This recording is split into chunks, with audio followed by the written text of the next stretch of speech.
Pesan kematian dari Nyi Blorong. Di sebuah desa yang terpencil, 5 sahabat lama yang dulu sering menghabiskan waktu bersama kini terpisah oleh jarak dan kesibukan masing-masing.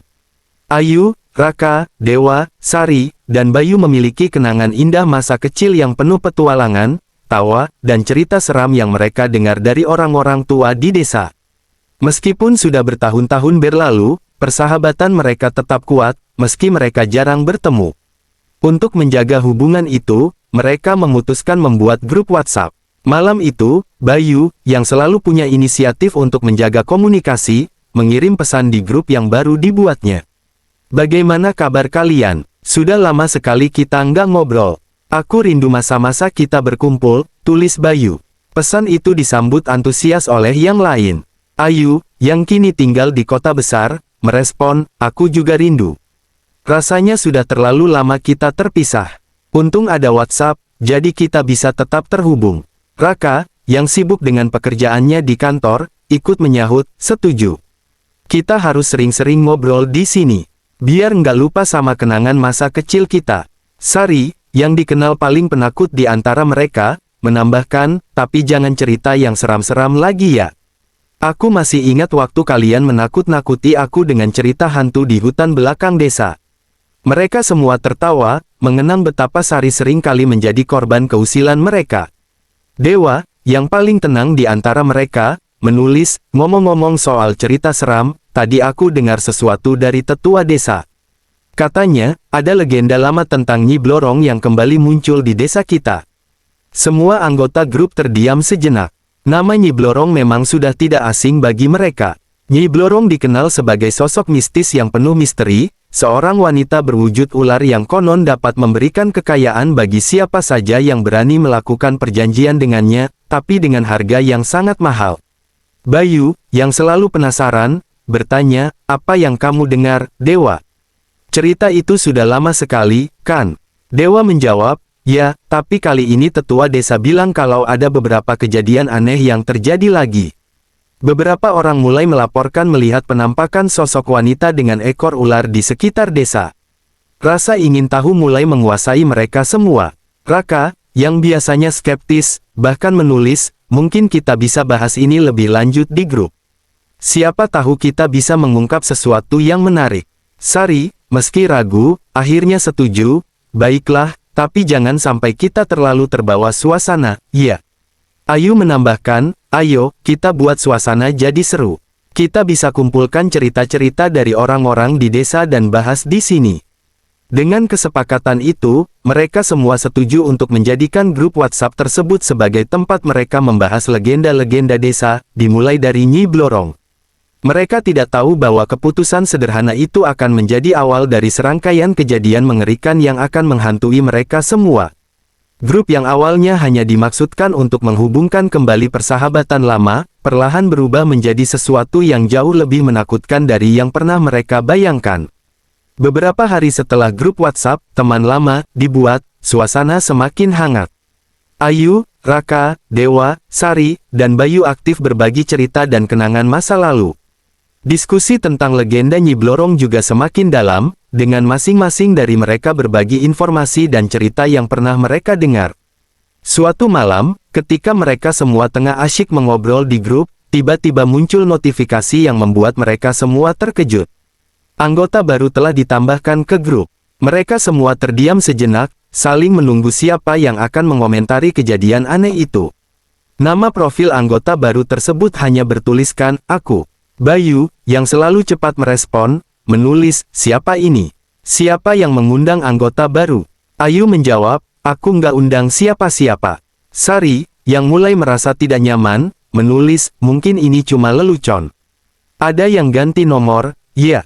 Raka, yang lebih skeptis, mencoba bercanda, "Mungkin ini salah satu dari kita yang ingin menakut-nakuti dengan cerita Nyi Blorong." Tapi Dewa, yang biasanya tenang, merasakan sesuatu yang janggal. "Nggak ada yang bilang mau ganti nomor, kan? Lagi pula, siapa yang namanya Aku?" Sebelum ada yang sempat membalas, anggota baru dengan nama Aku mengirim pesan pertama mereka. Pesan itu hanya terdiri dari satu kalimat, tetapi cukup untuk membuat bulu kuduk mereka merinding. Dia akan segera tenggelam di dalam kegelapan yang tak berujung. Mereka semua terdiam, membaca pesan itu berkali-kali. Sari, yang paling penakut, segera menulis, ini nggak lucu. Siapa yang main-main? Kalian tahu aku nggak suka hal-hal seperti ini. Bayu mencoba menenangkan, mungkin ini cuma teman yang bercanda. Kita lihat saja apa yang akan dia katakan selanjutnya.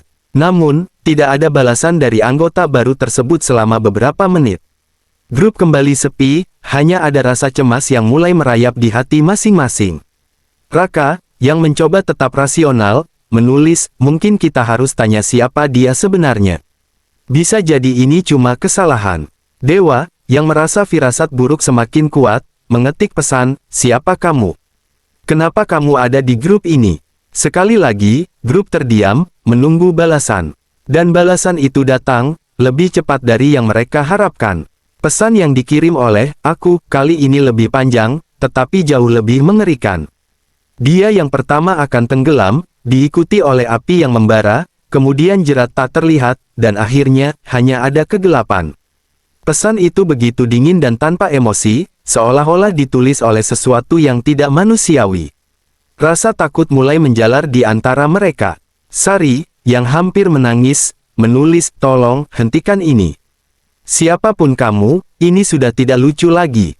Tapi, aku tidak menjawab lagi setelah pesan itu. Mereka semua merasa tidak nyaman, tetapi masih berusaha mencari penjelasan. Ayu mencoba menghapus anggota tersebut dari grup, namun anehnya, ia tidak bisa. Pesan kesalahan muncul setiap kali ia mencoba, dan itu membuat rasa takut semakin menguat. Malam itu, grup WhatsApp yang awalnya dibuat untuk menjaga persahabatan berubah menjadi sesuatu yang tidak mereka pahami. Tanpa mereka sadari, mereka telah membuka pintu ke dunia yang seharusnya tetap terkunci. Satu persatu dari mereka mulai merasakan bahwa pesan-pesan dari aku bukan hanya sekedar ancaman kosong. Setelah pesan-pesan mengerikan dari anggota baru dengan nama aku yang tidak dikenal itu muncul, grup WhatsApp teman lama menjadi sunyi. Masing-masing dari mereka merasakan kecemasan yang semakin memuncak, namun tidak ada yang benar-benar berani membicarakannya lebih lanjut malam itu. Bayu, yang biasanya paling ceria, mencoba meredakan ketegangan dengan bercanda. Mungkin ini cuma seseorang yang iseng, tulisnya di grup sebelum mereka semua memutuskan untuk beristirahat malam itu. Namun, malam yang seharusnya tenang berubah menjadi momen mencekam. Keesokan paginya, desas-desus mulai beredar di desa tentang sesuatu yang tragis. Di sepanjang jalan, warga desa berbicara dengan bisik-bisik, wajah mereka dipenuhi ketakutan. Pagi itu, Sari yang masih berada di desa menerima telepon dari seorang tetangga. Wajahnya pucat saat mendengar berita itu, dan tanpa sadar ia menjatuhkan ponselnya. Tidak mungkin, Bayu, gumamnya dengan suara gemetar. Dengan tangan bergetar, Sari segera membuka grup WhatsApp dan mengirim pesan, Bayu, dia ditemukan tewas di sungai pagi ini. Dia tenggelam. Pesan itu seperti petir di siang bolong. Ayu, yang berada jauh di kota, langsung merasa jantungnya berdegup kencang. Tenggelam, tidak mungkin. Bayu bahkan tidak suka air, dia takut berenang. Tulisnya cepat, seolah ingin menolak kenyataan. Raka, yang masih mencoba mencerna informasi ini, menulis, apakah ini ada hubungannya dengan pesan tadi malam? Dewa, yang biasanya tenang, merasakan ketegangan luar biasa. Pesan yang dikirim oleh anggota baru malam itu teringat jelas dalam pikirannya, dia akan segera tenggelam di dalam kegelapan yang tak berujung. Setelah berita tragis tentang kematian Bayu yang tenggelam tersebar, suasana di grup WhatsApp teman lama berubah drastis. Ketegangan menggantung di udara, dan rasa takut mulai merasuki setiap anggota grup. Mereka semua tahu bahwa ini bukan kebetulan. Pesan dari anggota tak dikenal dengan nama, aku, mulai terasa sebagai ancaman nyata. Panik mulai melanda, terutama setelah pesan terakhir dari aku, yang meramalkan kematian berikutnya, yang berikutnya akan terbakar dalam api. Ayu, yang biasanya tenang, kini dipenuhi rasa cemas. Ia mencoba mencari jalan keluar. Kita harus hapus grup ini sekarang juga. Ini terlalu berbahaya, tulisnya di grup. Ia lalu dengan cepat mencoba menghapus grup tersebut, namun tombol delete group tidak berfungsi. Pesan error muncul setiap kali ia mencobanya. Raka, yang biasanya lebih skeptis, sekarang ikut merasakan ketakutan. Ia mengetik cepat, coba kita semua keluar dari grup ini. Mungkin kalau kita keluar, semua ini akan berhenti. Namun, seperti yang dialami Ayu sebelumnya, tombol Leave Group juga tidak berfungsi. Sari, yang dari awal sudah merasa tidak nyaman, mulai menangis. Aku nggak mau mati seperti Bayu. Ini nggak mungkin terjadi, tulisnya dengan panik. Dewa, yang selalu menjadi pemikir rasional di antara mereka, mencoba menenangkan teman-temannya meski dirinya juga diliputi rasa takut. Tenang, kita harus pikirkan ini dengan kepala dingin. Mungkin ini hanya masalah teknis, mungkin ada bug di WhatsApp. Namun, di dalam hatinya, Dewa tahu bahwa ini bukan sekadar masalah teknis. Sesuatu yang jauh lebih gelap sedang terjadi, dan mereka semua berada di tengah-tengahnya. Di tengah kepanikan mereka, anggota tak dikenal, aku kembali mengirim pesan. Pesan yang kali ini jauh lebih pendek, tetapi membawa kengerian yang tak terbayangkan. Yang berikutnya sudah dipilih. Ketegangan semakin memuncak. Siapa yang akan menjadi korban selanjutnya? Apa maksud dari pesan, terbakar dalam api? Mereka semua mulai mengantisipasi yang terburuk. Setiap detik terasa seperti bom waktu yang siap meledak. Raka, yang mencoba mencari logika di balik semuanya, menulis, ini semua ada hubungannya dengan legenda Nyi Blorong, kan? Apakah kita mengganggu sesuatu yang tidak seharusnya? Sari, yang gemetar, membalas, kita seharusnya tidak pernah membahas cerita itu. Ini salah kita. Ayu, yang semakin ketakutan, mencoba menelepon tetua desa yang menceritakan tentang Nyi Blorong, berharap bisa mendapatkan penjelasan atau solusi. Namun, panggilannya tidak pernah tersambung. Rasanya seperti semua jalan keluar telah tertutup. Sementara itu, di dalam hati mereka semua, satu pertanyaan besar menggantung, siapa di antara mereka yang akan terbakar dalam api? Setiap suara, setiap bayangan mulai terasa seperti ancaman. Mereka tahu, jika ramalan ini sama seperti sebelumnya, maka kematian akan segera datang, dan tidak ada yang bisa menghentikannya. Malam itu terasa sangat mencekam bagi seluruh anggota grup teman lama. Mereka semua dilanda kecemasan setelah pesan misterius dari aku yang meramalkan kematian selanjutnya melalui kebakaran. Ketegangan yang sebelumnya hanya berupa perasaan gelisah kini berubah menjadi ketakutan nyata yang menghantui mereka setiap detik. Dewa, yang selalu dikenal sebagai sosok rasional, mencoba menenangkan dirinya. Ia meyakinkan diri bahwa pesan-pesan itu hanyalah kebetulan yang mengerikan, bahwa apa yang terjadi pada Bayu tidak ada kaitannya dengan pesan di grup. Namun, di sudut hatinya, ia merasakan ketakutan yang tak bisa ia abaikan. Malam semakin larut, dan Dewa memutuskan untuk tidur lebih awal, berharap bisa melupakan kecemasan yang terus menghantuinya. Namun, tepat saat ia akan memejamkan mata, sebuah pesan baru masuk ke grup. Aku melihat api, dan bayanganmu di dalamnya. Dewa merasakan jantungnya berdebar keras. Pesan dari aku itu langsung membuat bulu kuduknya meremang. Ia memandang sekeliling kamarnya yang gelap, merasa seolah-olah sedang diawasi. Namun, tak lama kemudian, sebuah keanehan mulai terjadi. Dewa mencium aroma terbakar. Ia bangkit dari tempat tidurnya, berpikir bahwa mungkin ada lilin yang ia lupa matikan. Tapi tidak ada lilin di rumahnya. Saat ia membuka pintu kamarnya, ia langsung disambut oleh asap tebal yang memenuhi lorong rumahnya. Dengan panik, Dewa berusaha mencari sumber api. Namun, yang mengejutkan, api sudah melalap sebagian besar rumahnya dengan cepat. Ia mencoba berteriak meminta tolong, namun suara api yang mengamuk menenggelamkan teriakannya.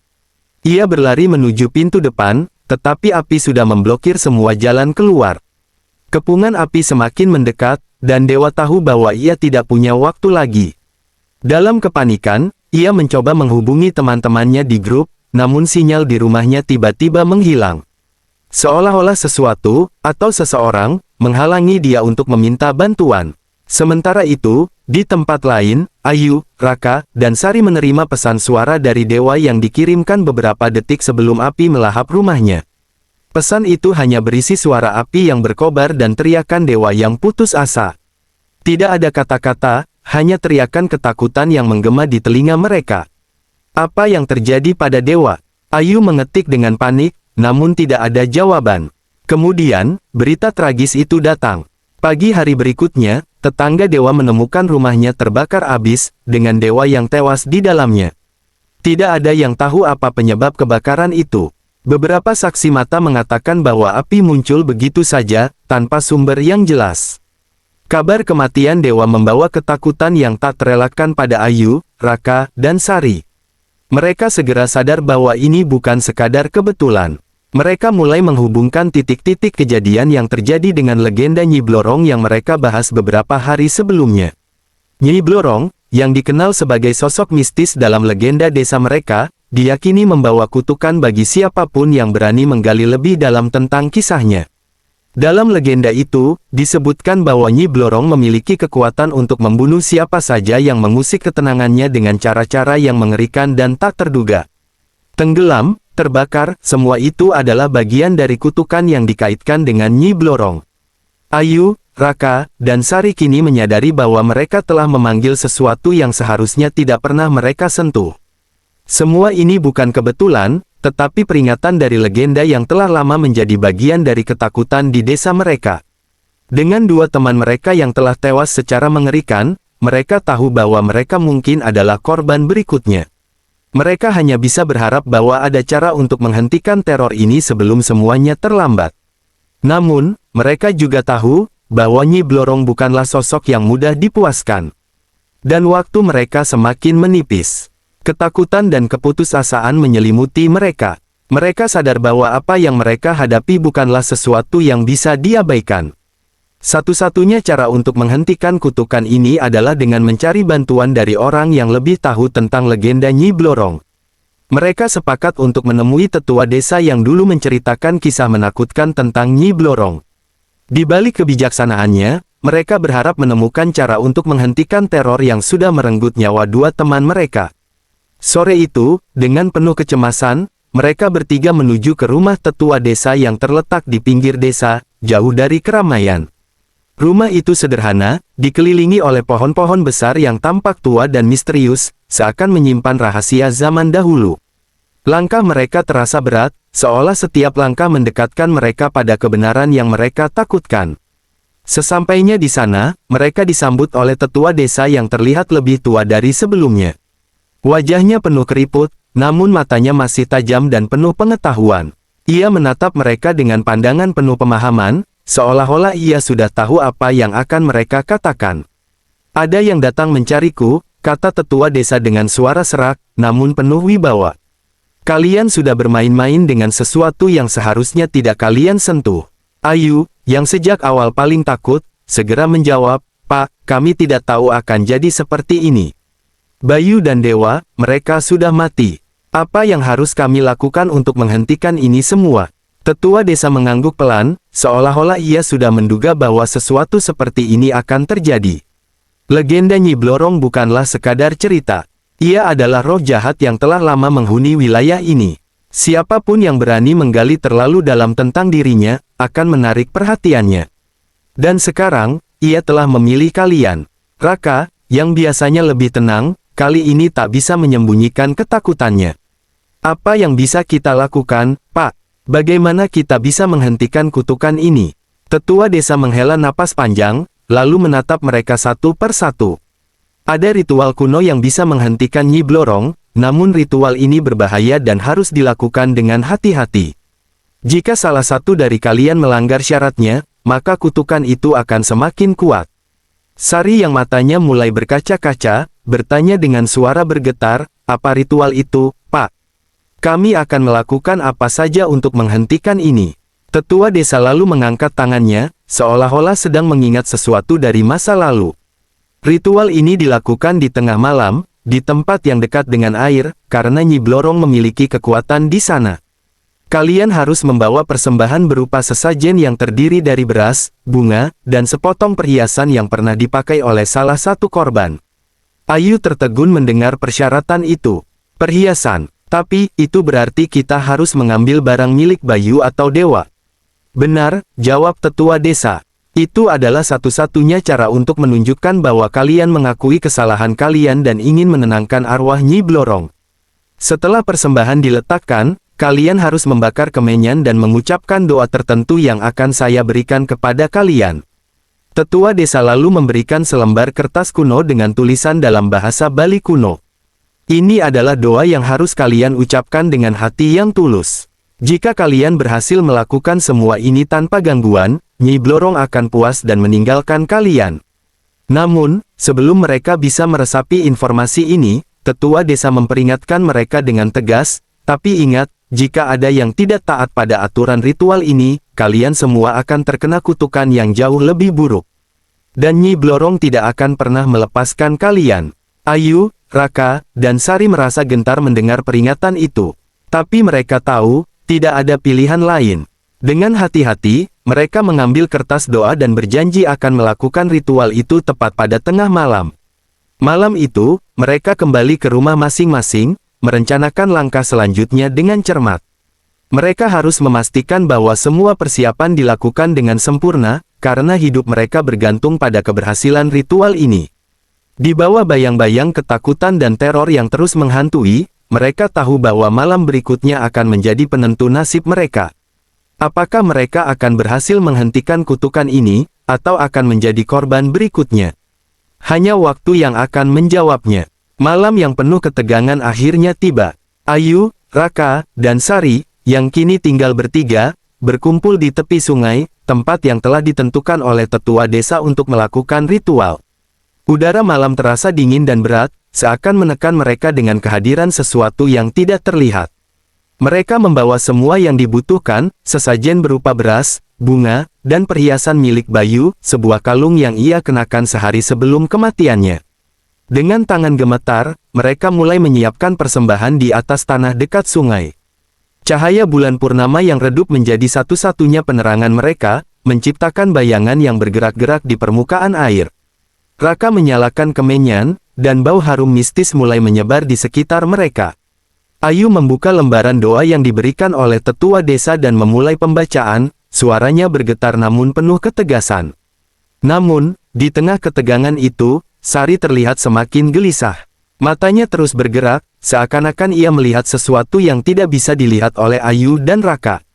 Tangannya gemetar semakin hebat, dan keringat dingin mulai membasahi wajahnya. Ketakutan yang selama ini ia coba pendam, kini mulai menguasai dirinya. Saat Ayu dan Raka fokus pada doa, Sari tiba-tiba teringat sesuatu. Dalam ketakutannya, ia menyadari bahwa mereka lupa menutup pintu belakang rumah dewa, tempat perhiasan itu diambil. Pikiran tersebut mengganggu konsentrasinya, dan ia mulai meragukan keberhasilan ritual ini. Ini tidak akan berhasil, ini salah, kita harus berhenti sekarang, bisik Sari panik. Namun suaranya terhenti oleh gemuruh air sungai yang tiba-tiba menguat. Ayu yang merasa terganggu oleh Sari, berusaha menenangkannya, tenang, Sari. Kita harus tetap fokus. Jika kita gagal, kita semua akan mati. Namun, Sari tak bisa menahan ketakutannya. Ia melangkah mundur, berusaha menjauh dari tempat persembahan, sementara Ayu dan Raka masih memegang erat doa yang terus mereka ucapkan. Dalam kepanikan, Sari tersandung dan jatuh, kalung yang harusnya diletakkan di persembahan terlepas dari genggamannya dan jatuh ke tanah. Pada saat itu, suara jeritan terdengar dari arah sungai, seperti jeritan seorang wanita yang kesakitan. Kejadian itu membuat Ayu dan Raka terdiam, doa mereka terhenti. Suasana menjadi hening, namun keheningan itu justru membawa hawa dingin yang menusuk. Tiba-tiba, Sari mulai menggigil hebat, matanya melotot seolah-olah melihat sesuatu yang mengerikan. Sebelum Ayu dan Raka bisa merespons, Sari berteriak histeris, "Dia datang! Dia datang untuk kita!" Secepat kilat, api biru yang tidak diketahui dari mana asalnya muncul di sekitar Sari, melingkupinya seperti lingkaran setan. Api itu membakar tubuh Sari dalam sekejap, dan ia menjerit kesakitan, namun suara itu segera teredam oleh api yang menelan dirinya. Ayu dan Raka hanya bisa menyaksikan dengan ngeri, mereka terlalu terkejut untuk melakukan apapun. Mereka melihat tubuh Sari berubah menjadi abu yang tersebar di udara malam, sementara jeritan terakhirnya masih terngiang di telinga mereka. Setelah api padam, yang tersisa dari Sari hanyalah abu hitam yang berterbangan, hilang tertiup angin malam. Ayu dan Raka tertegun, sadar bahwa ritual itu telah gagal. Mereka kini hanya berdua, dikelilingi oleh kegelapan yang semakin mencekam. Tidak lama setelah itu, ponsel mereka berbunyi bersamaan. Dengan tangan gemetar, Ayu membuka grup WhatsApp yang tidak bisa mereka hapus. Pesan baru masuk dari anggota tak dikenal itu, sebuah pesan terakhir yang penuh ancaman. Tak satu pun dari kalian akan lolos. Ajal sudah dekat. Siapkan diri kalian untuk mati. Pesan itu disertai dengan gambar-gambar mengerikan dari kematian yang lebih sadis dari yang sudah terjadi. Ayu dan Raka hanya bisa memandang layar ponsel mereka dengan wajah pucat. Mereka tahu, tidak ada lagi yang bisa menyelamatkan mereka. Kutukan Nyi Blorong sudah tak terhindarkan. Dalam kebisuan yang mengerikan, keduanya menyadari bahwa nasib mereka sudah ditentukan. Mereka telah bermain dengan sesuatu yang tidak mereka pahami, dan kini mereka harus membayar harga yang paling mengerikan. Dengan ketakutan yang menghantui setiap detik, mereka menunggu datangnya ajal, menyadari bahwa legenda Nyi Blorong bukan sekadar cerita lama, itu adalah kutukan nyata yang telah membawa mereka pada kehancuran. Malam itu, Raka dan Ayu memutuskan untuk melakukan satu-satunya hal yang tersisa, melarikan diri dari desa. Desa yang dulunya menjadi tempat mereka tumbuh besar, kini berubah menjadi neraka di mana setiap langkah mereka dibayangi oleh kematian. Mereka berlari tanpa henti, berusaha meninggalkan semua di belakang, dengan harapan bisa lolos dari kutukan yang kini menjerat mereka. Namun, semakin jauh mereka berlari, semakin kuat pula rasa takut yang menghantui mereka. Sosok Nyi Blorong terus muncul di pikiran mereka, seolah-olah bayangan perempuan ular itu mengikuti setiap jejak mereka. Raka menggenggam tangan Ayu erat-erat, mencoba memberi kekuatan pada dirinya dan Ayu. Kita pasti bisa keluar dari sini, katanya dengan suara yang bergetar, meski hatinya dipenuhi keraguan. Mereka berlari di sepanjang jalan yang gelap, hanya diterangi oleh sinar rembulan yang mulai tertutup awan. Langit tampak gelap dan mengancam, seakan alam pun menolak keberadaan mereka. Di kejauhan, mereka mendengar suara gemerisik, seperti sesuatu yang merayap di antara pepohonan. Ayu merasa bulu kuduknya berdiri, dan tanpa sadar, ia mempercepat langkahnya. Namun, semakin mereka berusaha lari, semakin aneh dan menakutkan suasana di sekitar mereka. Jalanan yang harusnya membawa mereka keluar dari desa, terasa seperti labirin yang tak berujung, membawa mereka kembali ke tempat yang sama berulang kali. Keringat dingin mulai membasahi tubuh mereka, dan napas mereka terengah-engah dalam kepanikan. Tiba-tiba, Raka merasakan sesuatu yang aneh. Ia berhenti sejenak, melihat sekeliling dengan mata terbelalak. "Ayu, kita harus pergi lebih cepat," teriaknya, tapi saat ia menoleh ke belakang, Ayu sudah tidak ada. Ia tersentak, matanya mencari-cari dengan putus asa di tengah kegelapan. "Ayu, Ayu, di mana kamu?" Namun, tidak ada jawaban. Hanya keheningan yang menjawabnya, keheningan yang dipenuhi oleh rasa takut dan kegelisahan. Dengan perasaan panik, Raka mulai berlari lagi, berteriak memanggil Ayu, tapi suaranya teredam oleh suara angin yang mulai bertiup kencang. Tak lama kemudian, Raka melihat sesuatu di jalan. Sesuatu yang membuat darahnya berhenti mengalir. Di depan matanya, ia melihat tubuh manusia tergeletak, tubuh yang ia kenal baik, itu dirinya sendiri. Tubuhnya terpotong-potong menjadi beberapa bagian, darah segar mengalir di jalan. Matanya melotot tidak percaya, tapi pemandangan itu nyata. Ketakutan dan keputusasaan menyelimuti dirinya, dan ia merasa tubuhnya menjadi lemas. Dalam sekejap, bayangan Nyi Blorong muncul di belakangnya, merayap dengan cepat, menghampirinya dengan gerakan yang menakutkan. Sebelum Raka bisa bereaksi, sosok itu mengayunkan tangannya yang bersisik, dan dunia Raka menjadi gelap seketika. Tubuhnya pun tak luput dari nasib yang sama seperti bayangan yang dilihatnya. Sementara itu, Ayu yang merasa terpisah dari Raka, berlari tak tentu arah. Ia berusaha mencari jalan keluar, tapi yang ditemuinya hanyalah jalan buntu yang seakan memerangkapnya. Paniknya semakin menjadi, dan ia mulai mendengar suara-suara aneh di sekelilingnya, seolah-olah suara dari dunia lain yang memanggil namanya. Tanpa sadar, ia kembali ke tepi sungai tempat Bayu ditemukan tewas. Air sungai itu tampak tenang di permukaan, namun bagi Ayu, sungai itu kini menjadi tempat paling mengerikan di dunia. Ketakutan yang membuncah membuatnya kehilangan kendali. Dalam kepanikan, kakinya tersandung, dan ia jatuh ke dalam sungai. Air yang dingin segera merenggut tubuhnya, menariknya ke bawah dengan cepat. Ayu mencoba meronta, berusaha mencapai permukaan, namun kekuatan yang tak terlihat menariknya semakin dalam. Ia teringat pada kematian Bayu, dan di saat terakhirnya, ia melihat sosok Nyi Blorong di kedalaman air, dengan senyum mengerikan yang menandakan akhir dari semuanya. Perlahan, napas Ayu terhenti, dan tubuhnya tenggelam ke dasar sungai yang gelap, selamanya hilang dari dunia. Saat fajar menyingsing, hanya ketenangan yang tersisa di desa itu. Penduduk desa menemukan tubuh Raka terpotong-potong di jalanan dan berita kematian Ayu yang tenggelam. Misteri menyelimuti kematian mereka, tapi tak seorang pun tahu apa yang sebenarnya terjadi. Yang paling aneh, grup WhatsApp mereka tiba-tiba menghilang dari semua ponsel anggota yang tersisa. Tidak ada jejak tentang percakapan mereka, tidak ada bukti bahwa grup itu pernah ada. Anggota tak dikenal itu pun lenyap, meninggalkan misteri yang tak terpecahkan.